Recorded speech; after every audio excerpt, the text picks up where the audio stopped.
Hey everyone, welcome back to the channel that takes you deep inside the San Francisco 49ers. I'm your host, Jack Hammer. I am live at Levi Stadium where the 49ers wrapped up their final day of training camp for the 2023 season. It was an interesting day here at Levi Stadium at the SAP practice facility for the 49ers. News breaking just before practice that the 49ers had made a decision on their backup quarterback with Ian Rappaport and also um,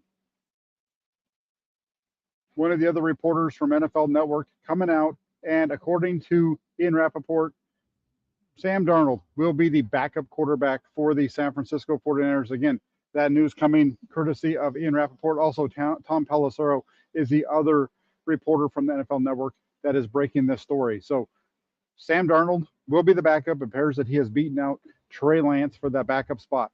So let's get into it. Let's go through it. Let's go. There's been a lot of talk about this all off season, so why not? Let's go ahead and we'll start off there because the practice today, it was the final day of training camp for the 49ers. It was also a light day for the 49ers. No pads. First practice really since I think uh, late July that the 49ers have come out without shoulder pads, not fully padded up, only in helmets today. So a different type of a practice, overall different feel. The vibe much different, especially with the news breaking, like I said, just before practice today, thanks to Tom Pelissero and Ian Rappaport of NFL Network. Lucas Pesce, my guy from Austria, member of the Toolbox, says, "Hi, Jack. Did I miss something today?" Just a little bit of news, Lucas.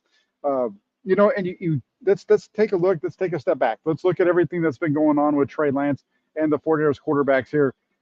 I felt I came on the record numerous times and I said that I felt like Trey Lance was stacking days at training camp. I thought he had a really solid training camp. I think this is the best version of Trey Lance that I had seen in San Francisco since he was drafted. I feel like this training camp he was better than he was during his rookie season. He was definitely better this training camp than he was last year.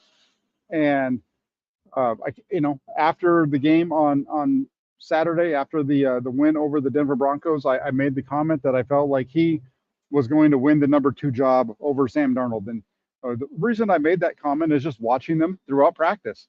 Uh, Trey Lance was much more consistent. I felt on a day in day out basis. I felt like he was more consistent on game days as well.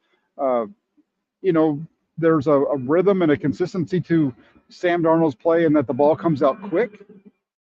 Um, and that's the reason why you I think that's one of the reasons why a lot of people liked Sam Darnold better is because he's aesthetically more pleasing. He's hitting his back foot, the ball's coming out, all those types of things.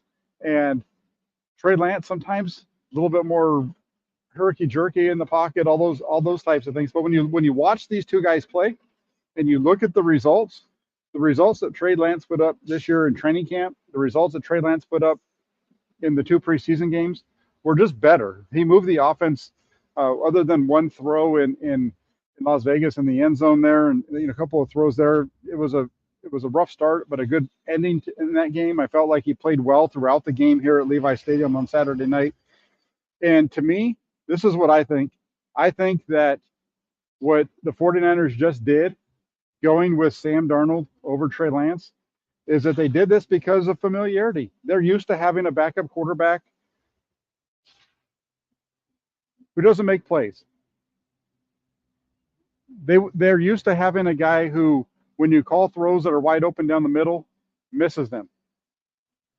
Basically, they went from Jimmy Garoppolo, who missed a lot of throws in this offense, to Sam Darnold, who has missed a lot of throws throughout training camp. Yes, he's hit some good ones, and he's going to be fine. I think the 49ers could probably win some games with him, but this is one in which I don't agree with them. I think that Trey Lance would have been the better backup for the 49ers this season, and it's just the way it is now. Like I said, there's been good moments for Sam Darnold in this training camp. There were good moments for Trey Lance as well. I think, if you look at the reports from day one, this whole thing sounded like it was going to be an interesting process, right? Uh, Trey Lance coming off of the injury, Sam Darnold brought in on day one of training camp. I felt, or free agency, excuse me. I said from the very moment that Sam Darnold was brought in here that the competition was going to be between Sam Darnold and Trey Lance for the backup spot. I also felt that that time like it would be a battle for who was going to make the roster. As things went along and you looked at the numbers, I felt like the 49ers would be able to keep both of them. It doesn't work out that way. Brandon Allen, there was a reason why they kept Brandon Allen throughout training camp, even though Brandon Allen didn't take a rep during 11 on 11s over the last week and a half. There was a reason why they kept him around, and this is the reason they kept him around. We got out to practice today, and there were 3 quarterbacks on the field: Brock Purdy, Sam Darnold, and Brandon Allen. Trey Lance did not practice today. He was not on the field at all. There, like I mentioned yesterday on the show, there or earlier today even, there have been some rumors that there was a request of a trade by Trey Lance during the offseason. Those are unconfirmed. And the fact that he was now demoted behind Sam Darnold would make it seem like there could have been another request for a trade.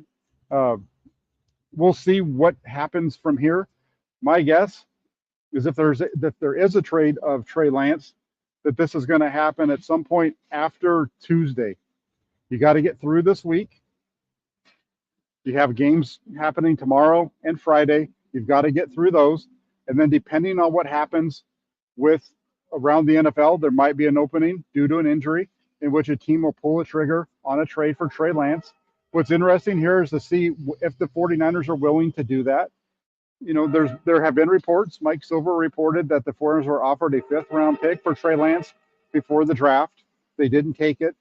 I find it hard to believe that there's a team around the NFL that's going to give them a 5th-round pick or better at this point, just because you had a good training camp. I don't see that changing very much. The teams around the NFL have their quarterback rooms pretty much set. And unless there's an injury to a number 1 or a number 2, Trey Lance isn't going to fetch you much on the trade market. So we'll see what direction all of this takes. You know, back around, I think it was around the time of free agency after the addition of Sam Darnold. I'd have to go back and look here on YouTube. I was doing a show with the great Wayne Breezy. Everybody knows Wayne Breezy here on YouTube. We were doing a show together, and I mentioned to him that there was a possibility of a trade, and if Trey Lance was to be traded, the scenario in which I laid out for him was the 49ers would have to get a veteran backup or a rookie that they felt comfortable in. There's going to have to be a couple of guys that they had behind the starter.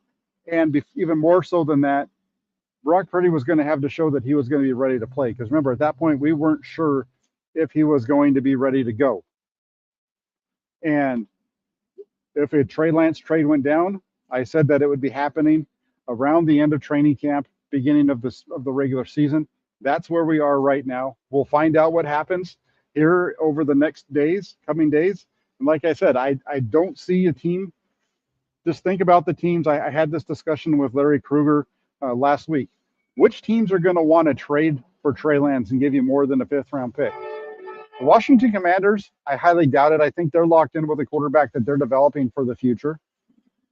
The Atlanta Falcons, I doubt it. They're highly locked in with a quarterback that they're developing for the future. The Tampa Bay Buccaneers, they might make sense because all they have is Baker Mayfield and a younger quarterback that they're trying to develop that isn't that good. So maybe they bring in a Trey Lance. I don't, one of the things that he had mentioned that I disagree with is I don't see a team giving you a valuable prospect or a valuable player in return for Trey Lance in the trade. I just don't see it. I don't see like Chase Young, for example, was one of the names.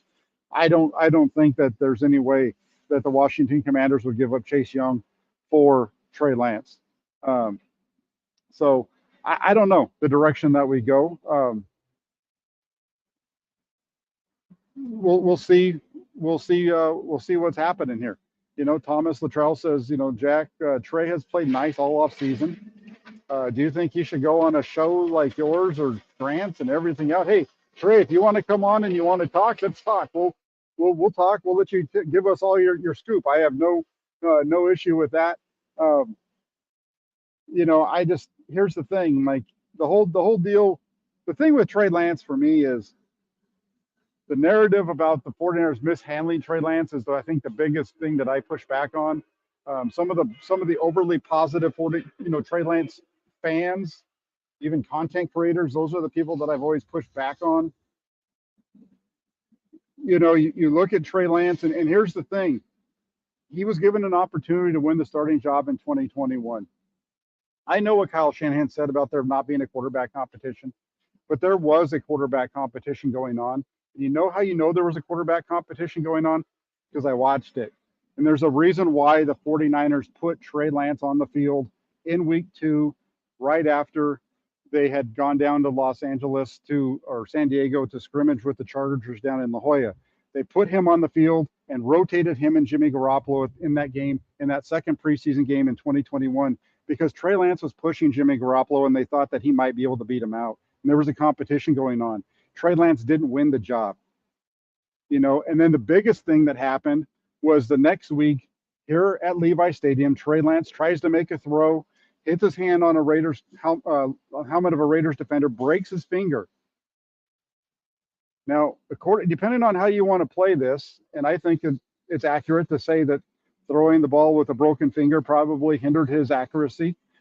They've talked about that throughout training camp this year. It became a storyline all of a sudden. It makes sense now that storyline came out this year, because what happened was they're trying to trade him, and they need to come up with every excuse as to why he wasn't performing at a very good level, or give reasons for somebody to want to come and get him.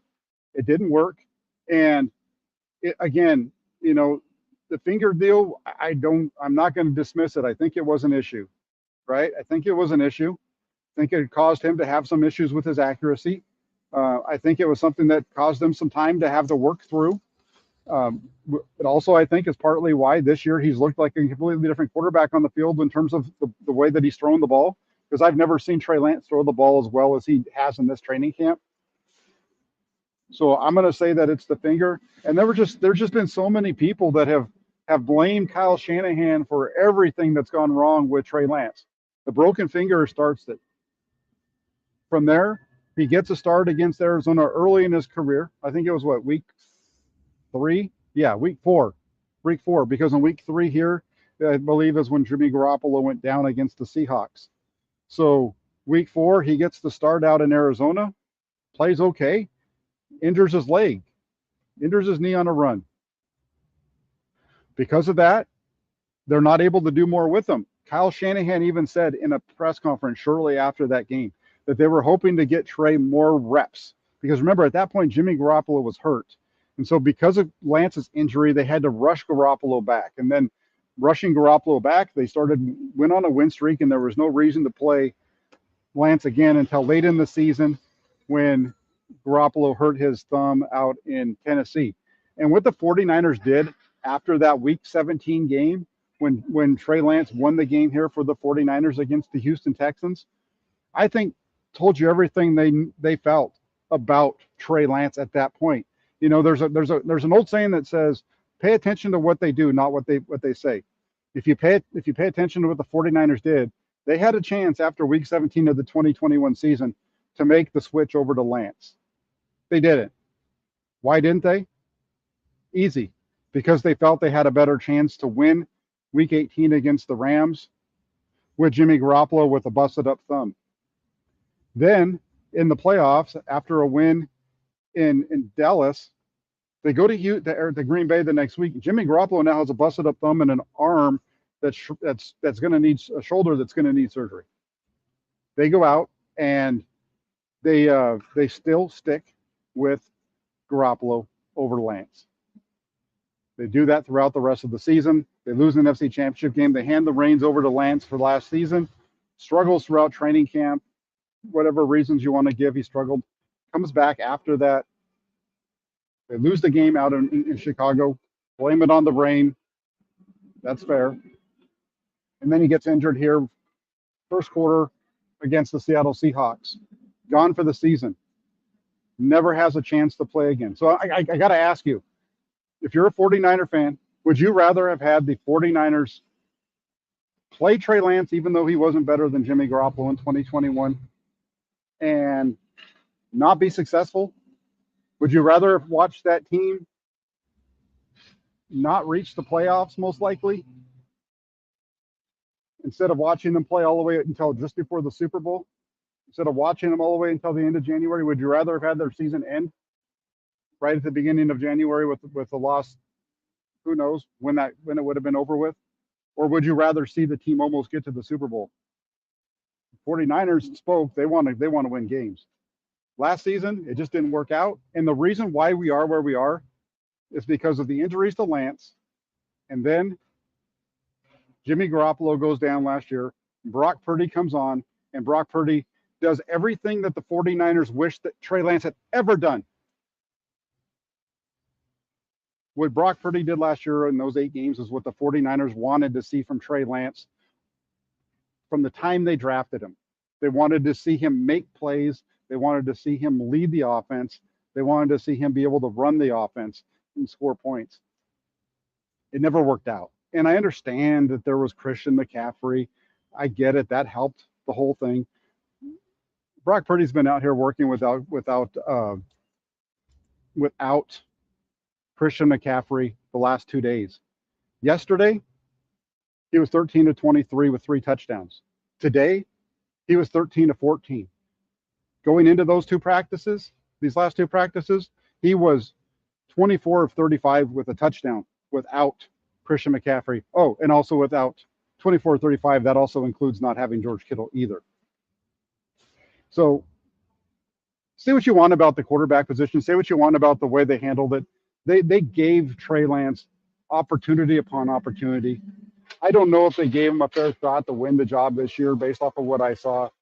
But the narratives that I see around are a bunch of fill in the blank. So we'll say this. I don't know. I think the 49ers would have been better off with going with Trey Lance this year, unless they can get something value in a trade. And I don't see that coming down the pike. So that's where we are. I wanted to hit that. We're 17 minutes into the show, and I talked about Trey Lance the entire time. We'll see what happens when it comes to Lance moving forward. Like I said, Diana Rossini of The Athletic saying that the 49ers have been trying to trade him all offseason, haven't got anything of value. We'll see where it goes from there. Rappaport and Palacero also mentioned that the 49ers might do that. Now, before I get into the quarterbacks that were here today, a lot of talk today around the offensive line. Got a chance to speak with Chris Verser, the 49ers offensive line coach, before practice today. He talked about, I mentioned yesterday on the show that Aaron Banks had left practice due to some kind of injury, wasn't sure what it was.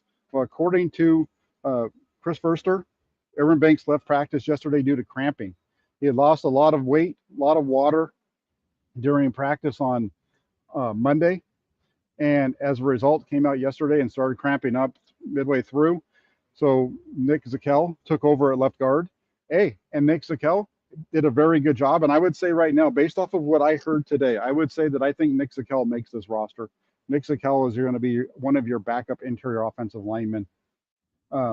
Also, talked a lot about the number 2 tackle position, did Chris Verster. A lot of people have been pumping up Ilm Manning, the undrafted free agent out of Hawaii. Well, when Chris Verser was asked about the 3rd tackle position, there were 3 names that he mentioned: Jalen Moore, Matt Pryor, and Leroy Watson. Leroy Watson, a former undrafted free agent they signed last year, used to play tackle at UT San Antonio along with Spencer Burford. And Leroy Watson is really pushing and doing a much better job.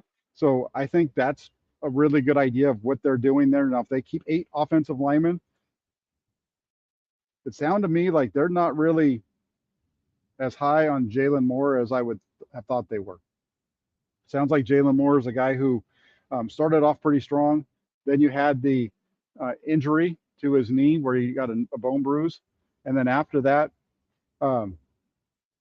I say that they've cooled on Jalen Moore. And it sounds like Matt Pryor is coming on. And so we'll see. I like Watson. John, I see there you don't. I think that Leroy Watson has had some really nice moments working in this training camp, that he's shown a lot of improvement throughout. He might be a little ways away from actually being able to make the roster. I think what's going to happen is I don't think he makes the actual roster. I think he makes the practice squad. I think that's what happens there.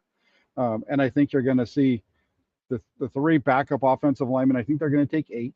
And I think you're going to see um, John Feliciano and Nick Zakel make it. And I think you're going to see either Matt Pryor or Jalen Moore. I would lean right now, just based off of what I heard, I'd say Matt Pryor. But Jalen Moore is a guy who has been around for a while. And so we'll see which direction they go from there. Now,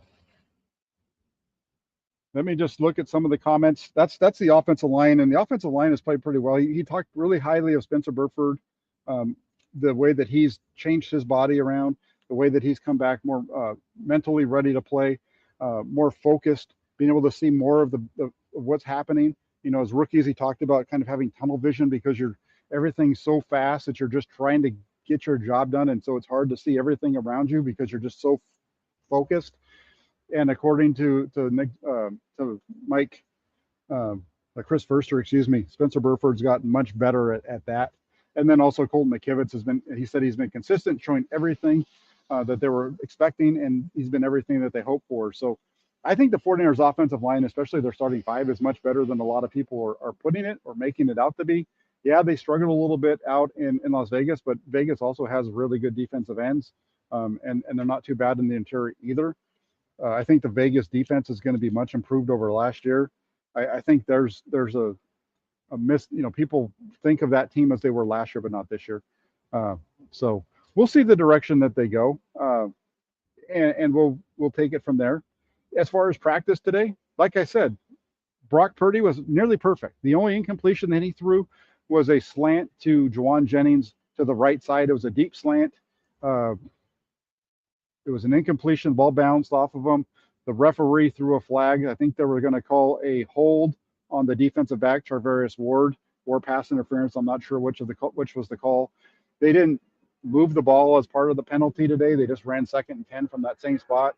So pretty much as far as Brock Purdy, it was a really good day, ball not touching the ground. So, you know, that's the thing is I've watched this guy play. I've watched Brock Purdy play since he was brought in last year in rookie minicamp, and he was impressive last year during training camp. I never really spoke too much about it when there were days that I would talk about his performance because it was too good not to talk about it. But from the moment that he became the guy, or even going back to the preseason games. Go back to the preseason games last year. Remind yourself of all the talk during training camp and preseason in 2022 about how bad the 49ers offensive line was and how the 49ers offensive line was ruining things for Trey Lance and Nate Sudfeld. And then Brock Purdy would come on the field and all of a sudden the offense would move the ball. Even though there was pressure around him, all of a sudden this guy's out there making plays and the offense is moving the ball. Now, during the preseason games last year, there was also some bad throws. There were some interceptions, and so that was the negative about his play. But he was moving the offense last year, and he came out and he played very good. Had a lot of obviously a lot of help around him. That's part of it for every quarterback. But the way that people have knocked him is just wild to me, because this is a guy that's done nothing but come out and be successful. Yet you have a lot of people who have been very negative on his play, who will tell you that they're fans of Brock Purdy. They're going to support Brock Purdy, but they're also going to tell you how much he sucks and that he doesn't have an arm, that all these things. And a lot of these guys are content creators. And now I don't have a problem with coming on here and I'll talk about content creators. They know who they are.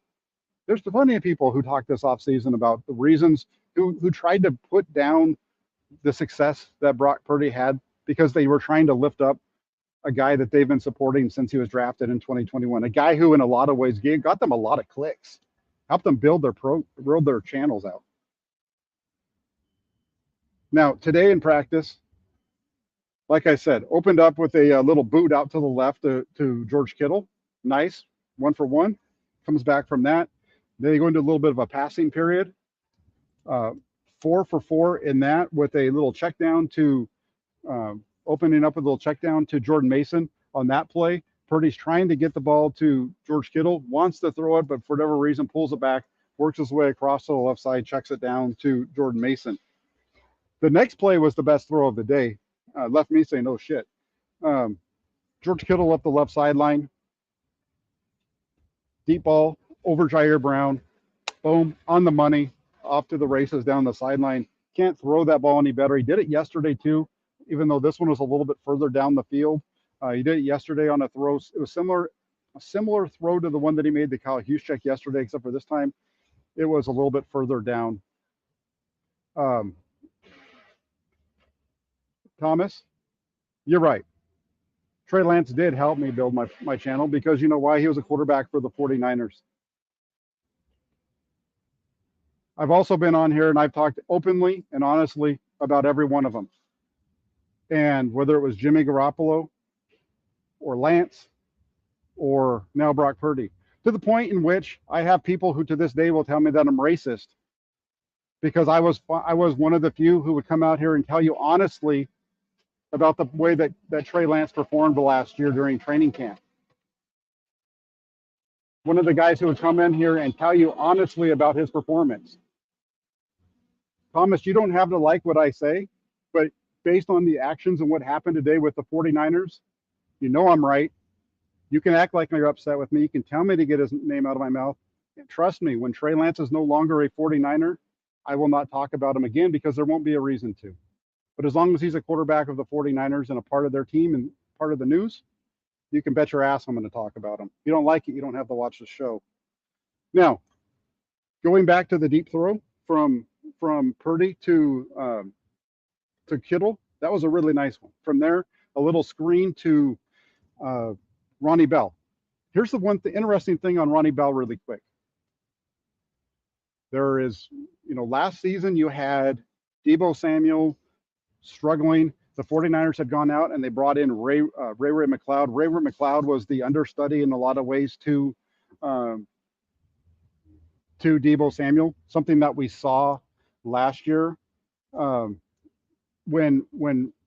Deebo Samuel went down, Ray McLeod stepped up. And he's the guy that was used in the backfield as the running back. That guy right now is Ronnie Bell. Keep an eye out for him. You could tell by what happened during the game on Saturday, the screens, those kind of things. So really good stuff there. And I think that Ronnie Bell is the guy that really, really fits the 49ers. And here's the thing. They might have nailed it. And he was a 7th round pick again. Imagine that. 49ers do a good job on the late round picks. The early round picks, I don't know. But they've struggled on those, right? But those 4th, 5th, 6th, 7th round picks, undrafted free agents, man, they've been on those. Say what you want about building the team and the performance of some of these early round picks. But part of the reason the 49ers are so good is because of what they've been able to do later on. Then you have a nice little completion from Purdy to Juwan Jennings. So he's 5 of 5 right there. They get into their little break. They come back out. From that point, the second half of practice after special teams is all move the ball. 49ers offense moves right down the field. After a little run by Jordan Mason, it's Purdy to Tay Martin to the left side for 6. Drop back, play action, rolls to his right. Pressure forces him to throw quick to George Kittle at the line of scrimmage. They only pick up 1 right there. Now they're at 2nd and 9. On 2nd and 9, Purdy drops back, scans the field, finds the juice man, Kyle Juszczyk, all alone in the right flat for a nice gain over there. They mark it down short of the line to gain. Brings up 3rd and 1. 3rd and 1, he connects with Purdy hits Ty Davis-Price in the left flat for a gain of 3, 1st down, move the sticks. They stop the drive at that point. Trying to get reps. They're they're not worried about scoring touchdowns, right? They're just trying to move the ball. They're working on that stuff. And then the next possession, they come out, same type of thing, open up with a run, and then it's 4 straight passes from Brock Purdy. 2nd and 8, play action, boots to his right, pressure. It makes him have to stop. He's rolling out to his right, pressure makes him stop his feet. And he drills the ball into Ronnie Bell Actually, not, was it Ronnie Bell? Yes, to Ronnie Bell for a gain of 13. Bell had run a curl over on the right side. Really nice play from Purdy on that one, especially with the pressure there. Then came that deep slant on 1st and 10 from the 50 to Juwan Jennings. Again, that's the only incompletion. They called either a pass interference or a hold on it. I'm not sure which. They didn't recognize the penalty. They just left it there and came back to 2nd and 10. 2nd and 10, a nice screen out to Ty Davis Price. And this is where, sometimes we look at a screen and we say, a screen, that's an easy throw. The quarterback's just getting in, it's just a little dump. This one was different because you had a lot of pressure on on Brock Purdy. Purdy recognizing the pressure, and he got his ass moving. I mean, there's times when you're just doing a little screen and you pop it, right. This time he had pressure, so he's really gaining distance, trying to get away from that defense. I mean, he's sprinting basically away from that defensive line to get the necessary depth, and then gets the ball over to Ty Davis Price, who gets up the field. They mark him down after a gain of, looked like they were going to say 8, but they gave him only 5 yards to bring up 3rd and 5. But that was just a really nice play. Just one of those things when it comes to Purdy, any quarterback, there's times when you have to go off of the script and make plays, and sometimes those off-script plays aren't the ones where you're running around like a chicken with your head cut off making the throw. It's just a quicker drop back than you normally would on a screen pass type of thing. So now on 3rd and 5, Purdy drops back to pass, gets it out, beats the blitz with a throw into the right flat to Davis Price. They were bringing pressure. He was able to get back. Davis Price beating Fred Warner to the out. Big completion, and it was going to be a long gain up the sideline. That's it. And that is Brock Purdy's day. Like I said, he was today 12 of 13 overall. Really good day.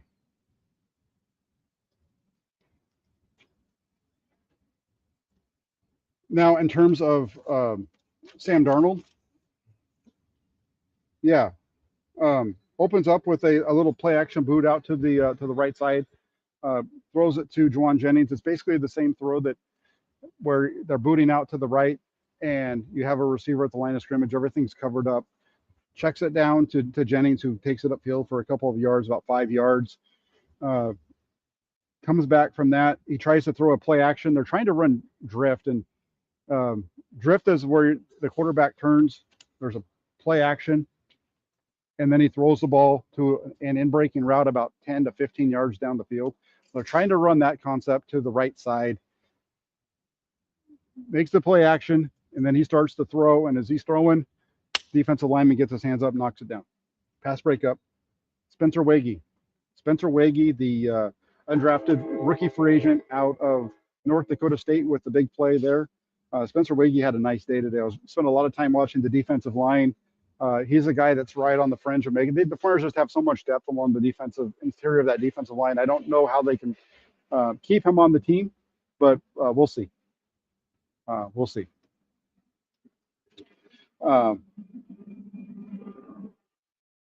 Then in the next series of plays, opens up with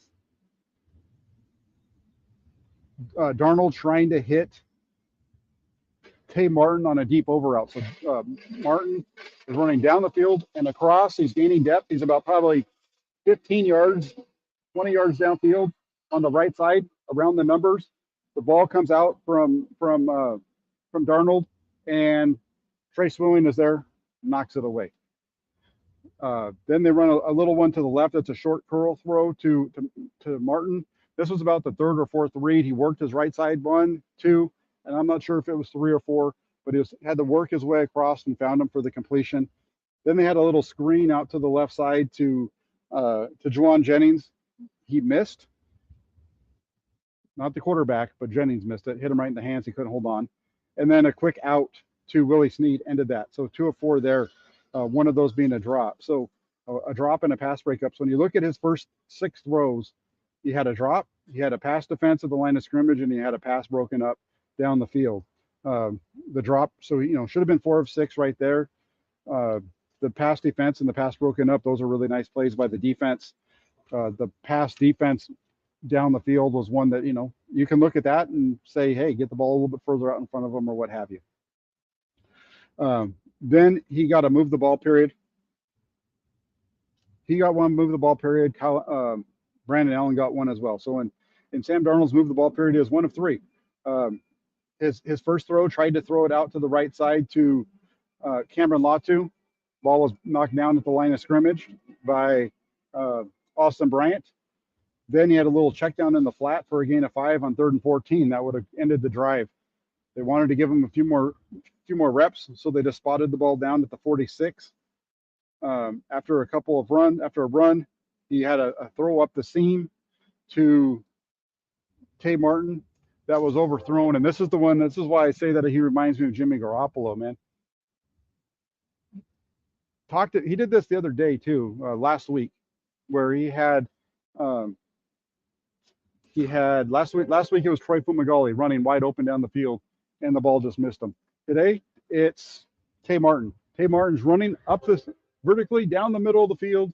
He is wide freaking open, and Darnold, boom, and it's a bad throw. So again, Sam Darnold, if that's the direction they're going, that's the bed they're going to make for themselves. They're going to have to lie in it. That's a frustrating type of a miss, and I've seen it so many times during training camp. So we'll see. It's an interesting situation with these guys. Just got to say that. Brandon Allen came on. I felt like Brandon Allen might have even been better than Sam Darnold. He was 2 of 3. First off, opened up with a throw to the left side to Braden Willis. Again, 3rd or 4th read, started working on the right side, worked his way across the field over to Willis. And then he threw a really nice ball on a deep out to Willis. It was 3rd and 1, got upfield. It was about a 16-yard out along the left sideline. And Allen layered that thing over the top of the underneath safety, who was Miles Hartsfield, layered it over him right to the tight end, right along the sidelines. It was a beautiful throw from where I was standing. It happened right in front of me. I thought the guy was going to intercept. I thought he was going to get his hand on it, the defensive back. Couldn't get up high enough, right to him. Really nice completion. And then the final play was on a 2nd and 8 at the 38. Tried to hit Braden Willis again, this time vertically down the middle of the field. Overshot it. Really good coverage on that play by Jalen Graham. Jalen Graham, rookie linebacker out of Purdue, he's had a phenomenal camp. He's running stride for stride with him down the center of the field. Really nice pass defense there. So that's the quarterbacks of the day. Talked about the offensive line already. You could tell through all what I'm talking about as far as which guys have stood out in terms of the receivers and running backs and all those kind of things. On the defensive side, a couple of guys I wanted to shout out today. It's kind of hard when they don't have pads on to really, see what's happening on the defensive side. But Austin Bryant has stood out to me over and over and over again in this camp. Today on back-to-back plays, he had a tackle for a loss on a run to the right side, did a really nice job getting up, setting the edge, made the tackle. And then on the very next play, broke the pass up. It was the one that where Darnold's trying to hit Cameron Latu on the right side, and he gets up and knocks it down. So Austin Bryant's a guy who's really been coming on to me. I think he might have a chance to make this roster. Spencer Wagee, I talked about him. I don't know if he's going to make this roster. I think there's just too many guys on the interior for him to make it, I think. But he's looking really good, looking sharp, and today had a nice pass breakup at the line of scrimmage. Talked about the play with Jalen Graham, and then also Trey Swilling with a really nice pass breakup on the downfield over route to Tay Martin. So that's the day today. It's 40 minutes in almost, and I talked a lot about Trey Lance, talked a lot about that quarterback situation, spent really the first 18 minutes talking about Trey Lance today. So if you missed it and you want to hear everything, I'm not going to go through my Trey Lance rant again. Not going to go through that whole discussion. I don't think it was so much of a rant, it's just me laying out things as I've seen, having covered the team now for 3 years. This was my 3rd training camp, and I'm going to end this show by saying this was the 3rd training camp that I've had the fortune to cover. As a guy who, as a kid, grew up going to Rockland with his parents, watching Joe Montana and Ronnie Lott and Keena Turner and Roger Craig and the 49er great teams of the late 80s practice, watching that through the fence at Rockland, to be able to come here for the last 3 years and cover this team and be on the field, up close, talking to the players, ask questions of the coaches, and do all that. I just want to say that I feel blessed to do it, and I am thankful that you all tune in. The ability for me to now, to come in and see what I do out there, and then bring it to share with you is a pleasure, and it's something that I don't take for granted. It's not something I ever expected that I'd be able to do, and so to be in this position, I just want to say thanks to everybody who watches. We had a really good group in here. We still do. Ashley, you're welcome, and I thank you for taking the time to tune in and pay attention to what I have to say. It just means a lot, and I thank everybody for doing that. Whether you agree with me or disagree with me, it's fine, and I'll come on here and I'll tell you if I disagree with you, and you can tell me in the comment section when you disagree with me. That's part of the back and forth that we have here. So, hey, have a great rest of your day. Do me a favor before you leave, because I haven't said this, and some other people usually remind me to, but make sure that you hit the like button if you could. After you hit the like button, please subscribe to the channel if you're watching. You're already subscribed to the channel. And then last but not least, after you subscribe, turn on your notifications, because having those notifications on will let you know when I go live, and that way you don't miss any of the information right here on Inside the Farmers with Jack Hammer. Thank you all so much for watching. Michael asking for a call-in show. There might be one tomorrow. Tomorrow we have a day off, and then the game on Friday. The game's not until 7 o'clock. So I'll let you, again, Michael, keep it locked in. Make sure you have your notifications on. I'll try to give you guys enough of an update if we're going to have a call-in show or exactly what I'm going to do. So Johnny's telling you guys to make sure that where am I? Where is it? Ronnie, lot that like button. If you guys could do that for me, that'd be fantastic. Ronnie, lot that like button. Have a great rest of your Wednesday. We will keep it locked in right here. Give you anything that happens in regards to Trey Lance, as far as a trade or what happens there. We'll bring you those updates and anything else that happens with the 49ers. Thanks all so much. Appreciate it. Have a great rest of your Wednesday.